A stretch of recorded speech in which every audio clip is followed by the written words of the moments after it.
اللہ الرحمن الرحیم۔ السلام علیکم۔ آج تاریخ 2 نومبر 2021 بروز منگل۔ سعودی عرب کے آج کے خبرنامے کے ساتھ میں ہوں عائشہ۔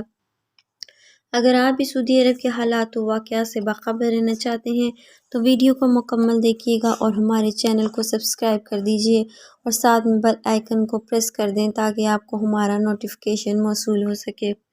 تو چلتے ہیں اس سوال کے ساتھ۔ آج سعودی عرب کے خبرنامے کا آغاز کرتے ہیں۔ چینی ویکسین لگوانے والے سعودی عرب آ سکتے ہیں۔ سعودی عرب میں غیر ملکیوں کے لیے اقامہ اور رہائشی قوانین واضح ہیں جن پر عمل کرنا سب کے لیے لازمی ہے۔ آجر اور اجیر کے حوالے سے بھی قوانین موجود ہیں، ان سے آگاہی بھی ضروری ہے۔ کورونا کے حوالے سے سفری پابندی والے ملک سے تعلق رکھنے والے ایک شخص کی جانب سے پوچھا گیا ہے کہ والد زیر کفالت ہیں، اس وقت پاکستان میں ہے۔ معلوم یہ کرنا ہے کہ سعودی عرب آنے سے قبل کورونا ویکسین کی دونوں خوراکیں لگوائی تھیں۔ اگر والد پاکستان آئیں تو ان کے ہمراہ براہ راست سعودی عرب آ سکتے ہیں۔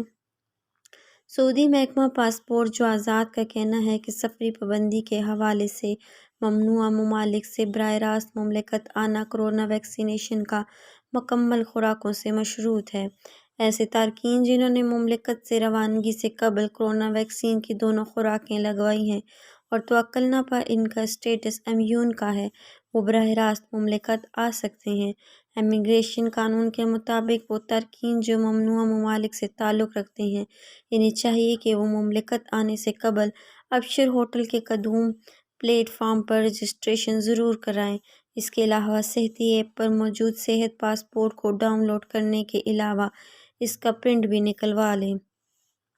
سعودی عرب آنے سے کم از کم 72 گھنٹے قبل PCR ٹیسٹ کرانا لازمی ہے، اس لیے اس بات کا خیال رکھنا ضروری ہے کہ PCR ٹیسٹ ٹکٹ بک کرنے کے بعد کیا جائے اور کنفرم سیٹ کے بعد ہی PCR ٹیسٹ کا اہتمام کیا جائے۔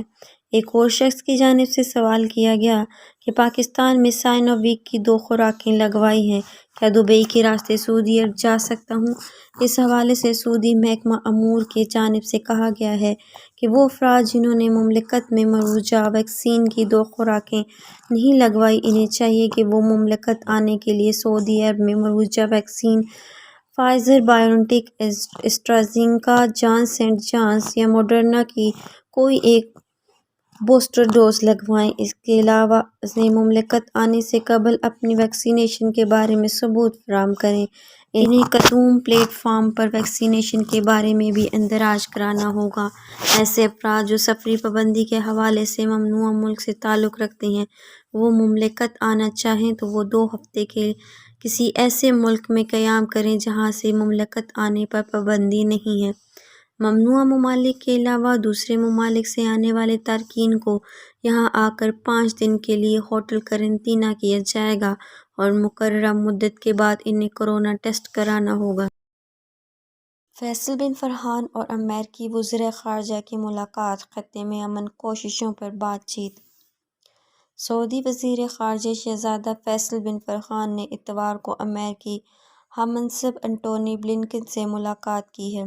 شہزادہ فیصل بن فرحان G20 سربراہ کانفرنس میں شرکت کے لیے اٹلی میں ہیں۔